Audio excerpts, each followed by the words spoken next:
Every week, 125 people in the UK take their own lives. 75% are males. I'm Ryan Thomas, and this is my campaign against living miserably.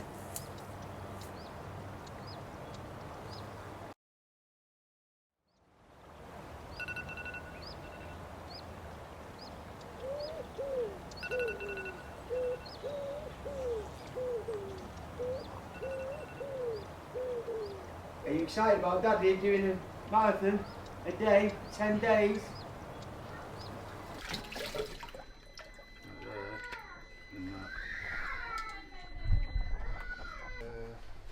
That's going with me. That can go in the cars. What's happening, Roman? All very exciting, isn't it? Are you eating yours? Cheers! Today I'm doing 26 miles and I'm starting at Buckingham Palace, and I will be going to Harefield for first location, staying overnight, and then get up tomorrow nice and early and do the same again for another 9 days.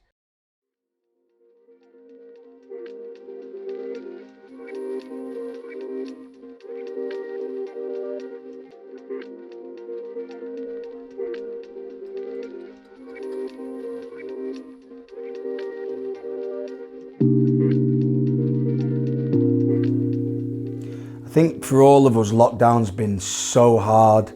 I wanted to come out the other side feeling like I've achieved something. We were all going out for walks. There wasn't much else to do. And I wanted to go for a long walk, and I wanted to give myself that purpose, and I wanted to use my platform for others to benefit from. And this just escalated.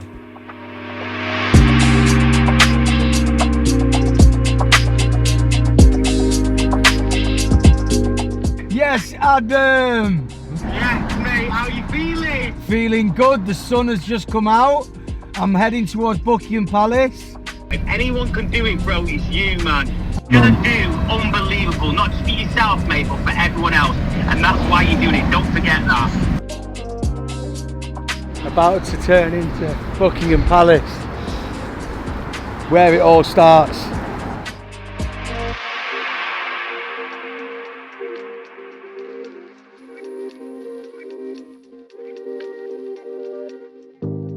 When I originally put this together, I didn't have time, date. You know, I got myself in a little bit of a rut during lockdown, like us all. What am I doing? Where am I going? Is this going to be me for the rest of my life? After speaking with Calm, knowing that Mental Health Awareness Week was coming up, it felt like the right time. You know, and I looked into different charities, and Calm just screamed out to me as the direction I wanted to go. It wasn't that any charity was better than the other, because, you know, they're all doing a fantastic job of being a support network for people that are struggling. And I just wanted to play a small part in that. 10 marathons, 10 days on the 10th of Mental Health Awareness Week. We are ready to go. We start our 26 miles from Buckingham Palace to Harefield for Mental Health Awareness Week, and I'm doing this for Calm. We're going to help with the suffering, we're going to help with people's mental health, and this week is the most important week of all. Please support us on this journey on our way to Manchester.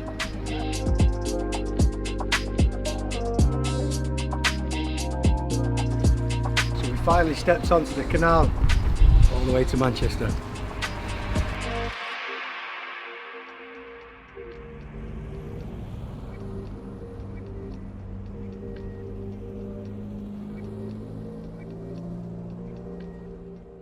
Nothing can prepare you for 10 marathons in 10 days. You can do as much walking as you want. I did 26 miles, maybe 6 or 7 times, but never back to back. And yeah, I had every reason to be worried because I hit that barrier early on. It's an amazing feeling.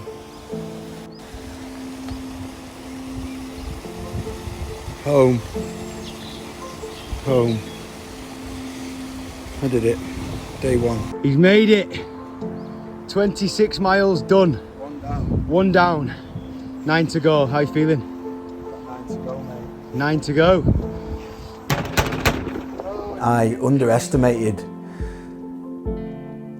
the sheer struggle I was going to go through, and I just wanted to go for a walk. I was going to get hotels at first and just make it up as I go along, and then a friend of mine was building a removal van for a guy who's really been struggling with his mental health, and he wanted to get him off the street. He was homeless.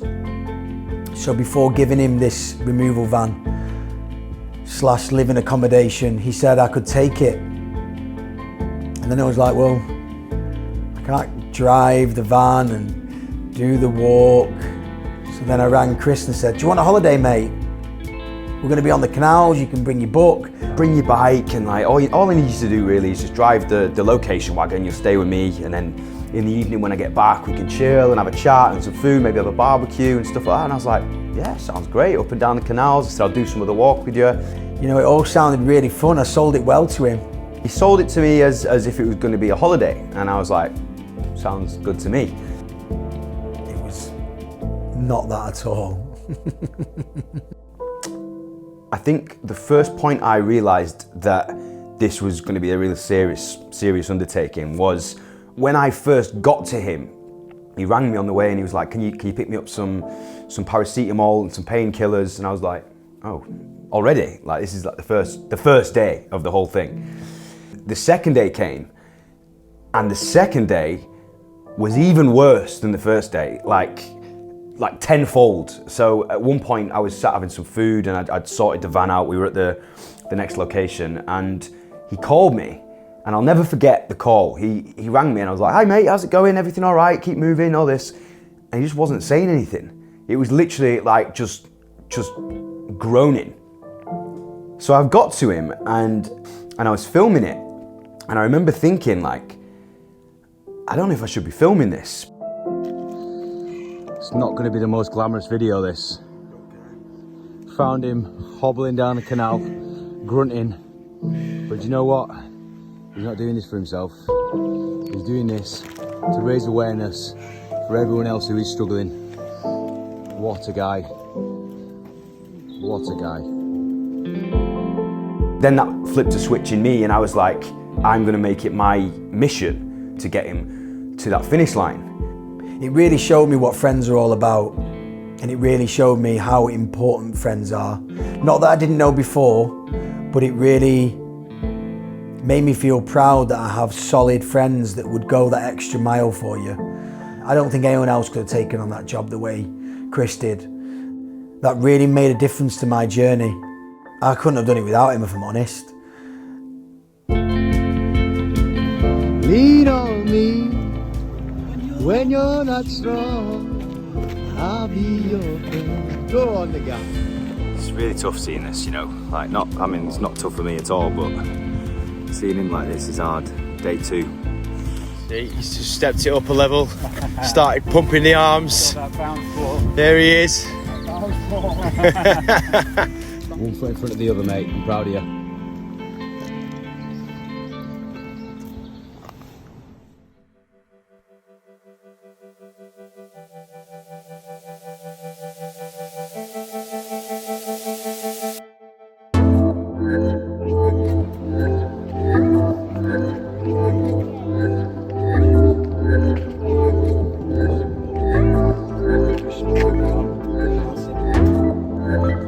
Thought I'd drive out on the bike, come and find the boy. Here he is.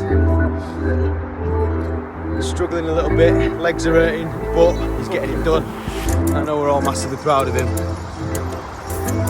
Sometimes I need to remember why I'm doing this. I may have some short-term pain from walking for a very long time, but there's people out there that suffer every single day. I have felt really good this last 2 days. Mental health is all about ups and downs and coming out the other side, and it's so important to remember when you are struggling, and you do come out the other side, remember, there's always light at the end of the tunnel. It makes me happy that we've made a small change.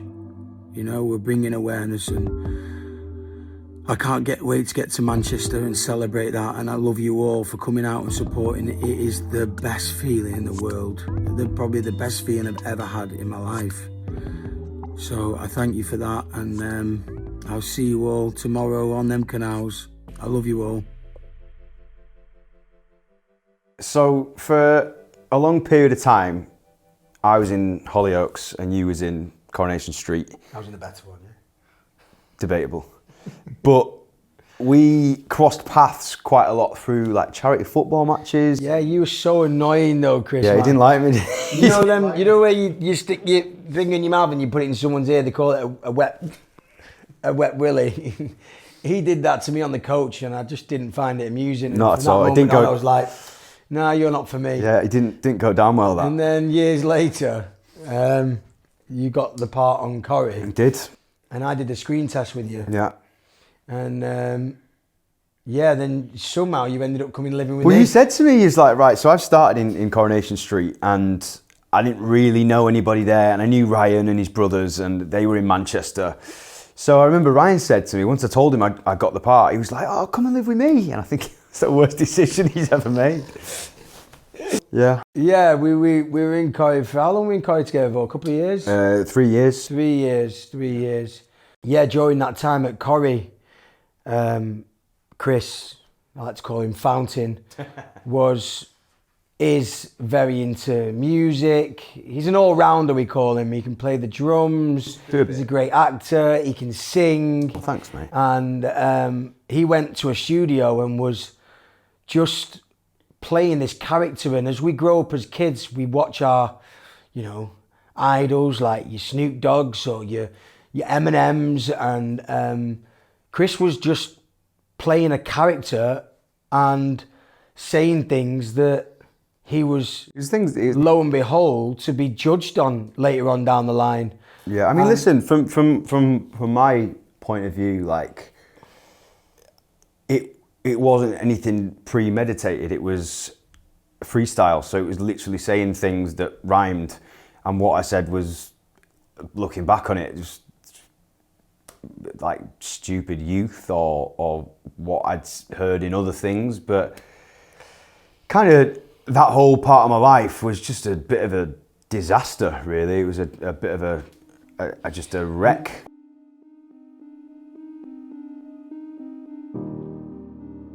It's really tough to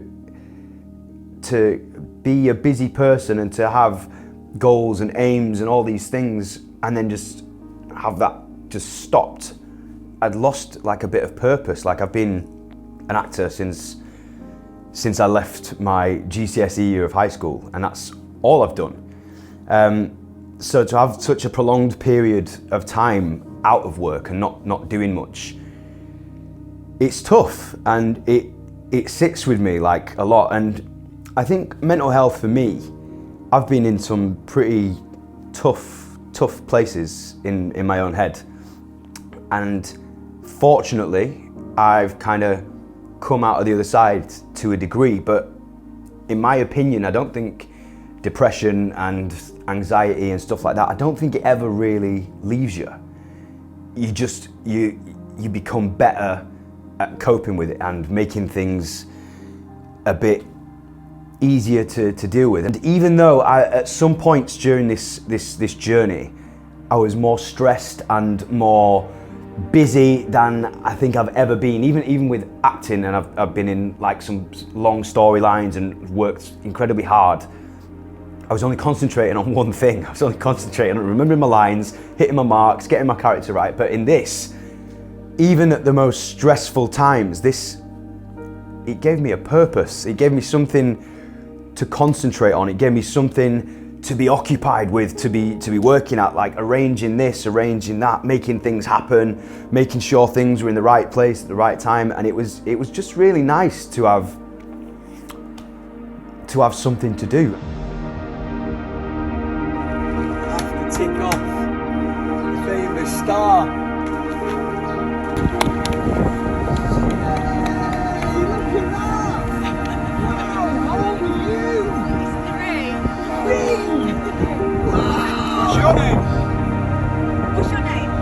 set the target of 25,000 and we reached that before I even started. And today we are at over 40,000.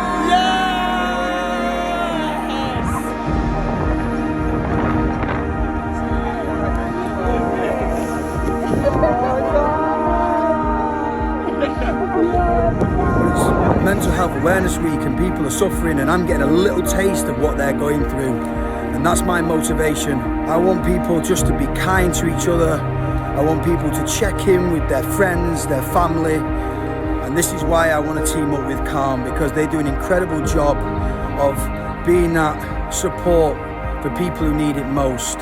You know, we've got to start wearing our heart on our sleeve and, you know, telling each other exactly how we're feeling.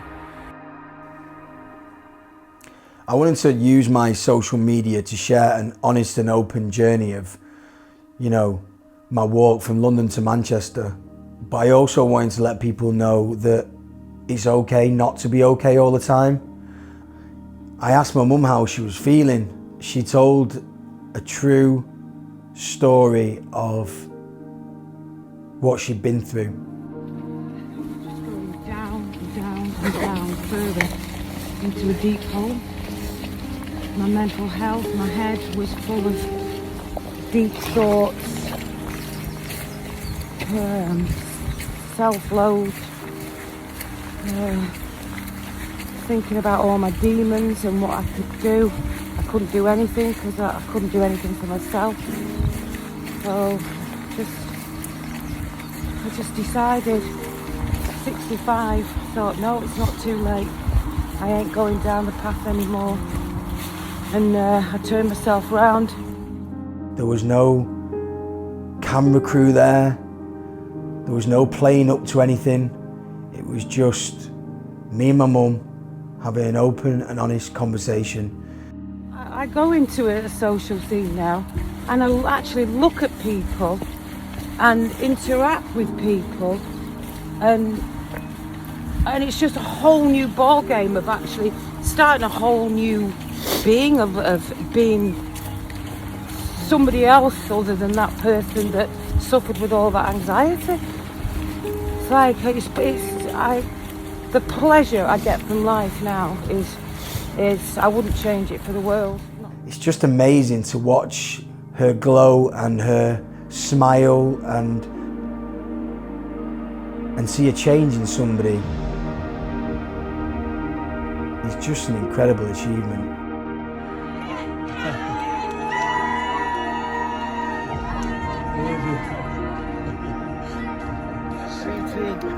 Made it all possible. Day 8. Listen, we're going to get you over that finish line. No matter. T-shirts. Oh! You made one target. You're not going to t-shirt off. This is Tyson Fury, aka the Gypsy King. This is a special message to Ryan Thomas. He's walking from London to Manchester over 10 days. Good luck, Ryan. Doing it for a fantastic cause, mental health charity. I would have done it myself with you, but I'm away in Miami. So you'll have to do it along without the Gypsy King. Good luck, buddy. All the best and congratulations. Thank you. Oh, that's amazing, bro! That's the best one ever! Wow! That's so sick, bro! Nice one, John!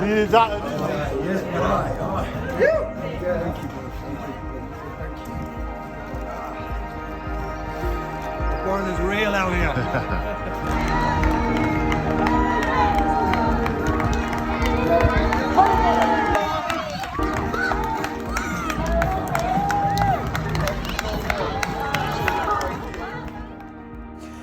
I felt like every step I took during this walk, we were a closer step to another person opening up about how they were feeling. And we really built some momentum. I didn't expect this trip to be anything more than a little bit of a holiday with one of my best friends up the canals in beautiful England.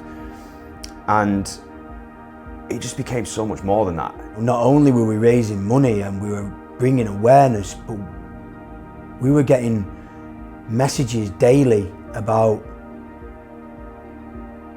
people sharing their feelings and emotions about what they were going through on that day. It's hard to put into words like how you try and mentally deal with what some of these people were saying. It wasn't just on Instagram and on like social media. People were coming out onto the canals, which is not easy to find. It wasn't like we signposted every day, we're going to be at this place at this time. People were there waiting for hours, and they were telling us these stories, and the people were in tears, and I knew it was bad before, but like it really hit home with me just how many people are really, really struggling. You had a lot of people reaching out, showing their support, sharing their journeys with you, how they were feeling, and we went through that together. We were meeting the people that the money being raised was actually helping. It was like real time. People were coming and saying, I've been on the phone to Calm because of what you're doing. And if that's not the whole point of this journey, then I don't know what is. Like to bring attention to this, and not just bring attention to the good work that Calm and other charities are doing, but to actually have the people saying to you, I've seen what you're doing and I've made a step to improve my mental health. I think that says it all for me.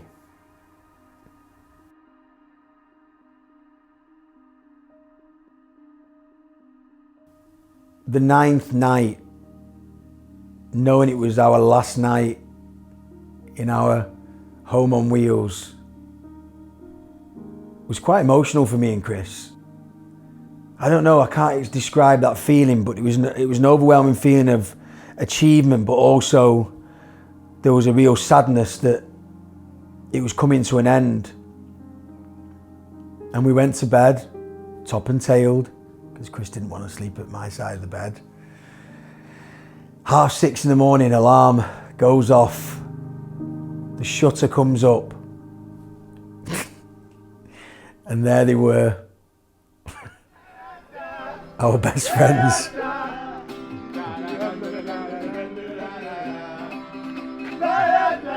Oh, wow. I don't know, I can't even tell you. It's such an amazing moment to see your friend with his guitar.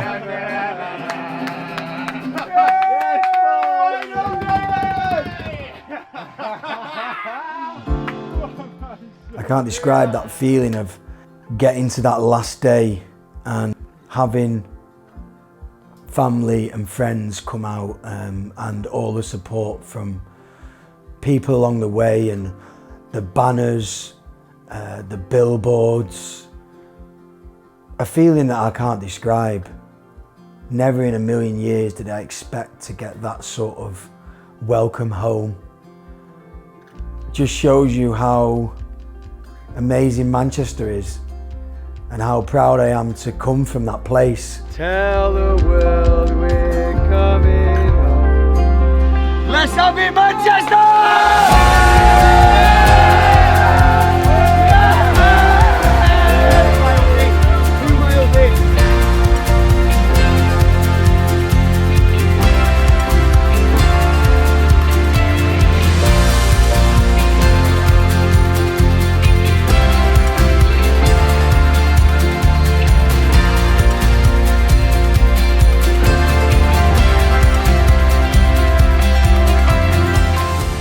Heading towards home on the home straight with all my special people that I grew up with. It's no better feeling. No better feeling.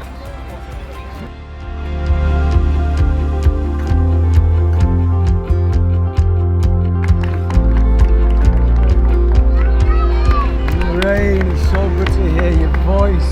I'm finally on home turf.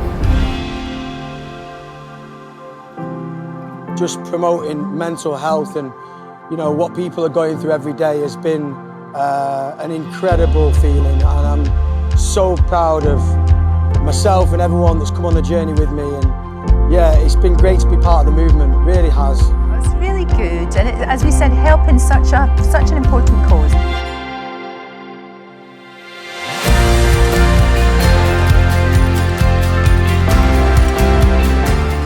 Very lucky and blessed to have amazing family and friends around me. Not everyone has that support network around them. Giving that message out, not to give up, even though I want to, got to keep pushing forward. It's not always easy to pluck up the courage to go, I'm not feeling very good inside my head. Sometimes all it takes is just to sit down and have an honest conversation and unburden yourself. I always make an example of this, and my dad, for instance, he was a very, very closed book. I know a lot of men from that generation who just never, ever share how they're feeling. And I know to this day that my dad suffered alone. And I don't want that for our new generation. I want them to know that we're all there for each other. If you're struggling, then you really aren't alone, and Calm will help you in any way they can. Use that platform, use what Calm have, because it can change your life.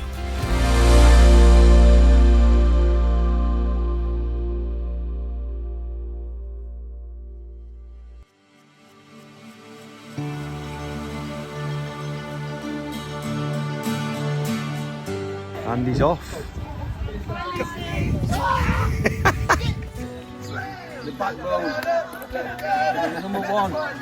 And to be this close, it's just an amazing feeling. Look at this, what someone made me. How nice is that? Because he's someone that doesn't quit, and if he falls down, he'll always get back up.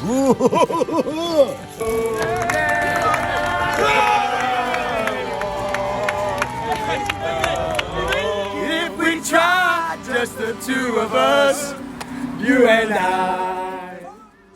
Getting to your hometown, a memory I will hold on to for the rest of my life.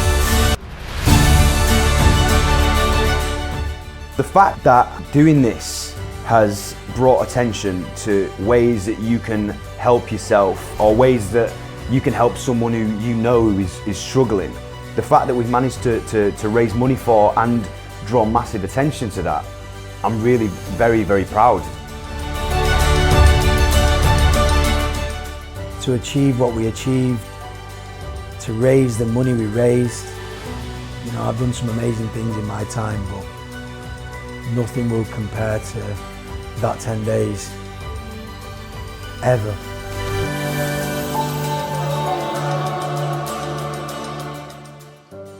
I love you, darling. I'm thinking of you today. I'll be thinking of you all week till I get to Manchester. And I will see you at the finish line. Good luck. All right, my angel.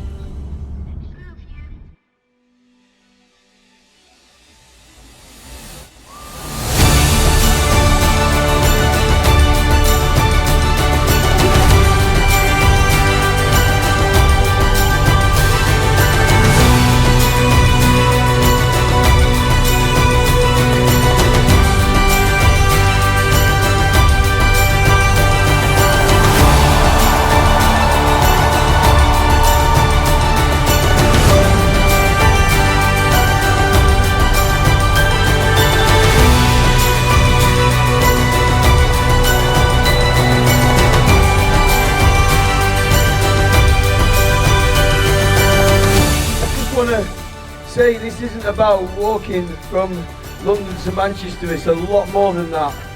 We are going to make a massive difference to people's lives, and I did this for all them people, and I knew it was bad. I really knew it was bad, but since I've taken on this challenge, I've realised the real impact and real struggle that people are going through, and I want to be a part of that movement towards changing how people deal with it and how we can actually save their lives and the suffering they're going through, because it's horrendous, man, and you don't need to go through that alone. I didn't do this alone.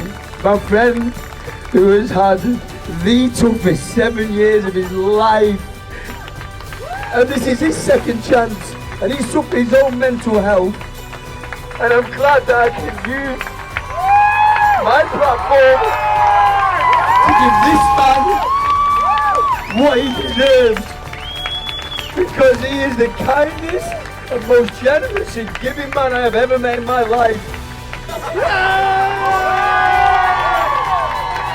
This is the Chris Fountain, aka Tommy Duckworth. The legend, man. An absolute legend. I wanted to get a taste of what people go through every single day, and it was a great time to reflect and grow as a person, and I advise it to everybody, because when you come out the other side of that pain and torture of, you know, them demons and thinking you can't achieve something, you really do get so many rewards. But I promise you, hang on in there. If you are going through it, just hold tight. The pain is temporary. You will get through it. You are not alone. I repeat, you are not alone.